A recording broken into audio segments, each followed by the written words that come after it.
Ya, saudara, kebakaran menghanguskan satu unit rumah dan merusak dua rumah lainnya di Desa Cianjo-Anjo, Kecamatan Gunung Meriah, Kabupaten Aceh Singkil. Dugaan sementara api bersumber dari korsleting listrik yang terjadi pada salah satu rumah. Berdasarkan laporan BPBD Aceh Singkil, rumah yang hangus terbakar hingga rusak berat dan tidak dapat dihuni kembali merupakan milik Abdul Hanan.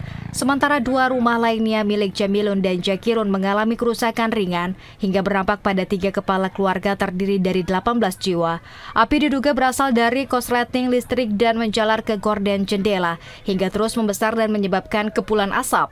BPBD Aceh Singkil mengerahkan sedikitnya 4 unit mobil pemadam kebakaran dari 3 pos berbeda, yakni pos Gunung Meriah, pos Simpang Kanan, dan pos Singkil Utara.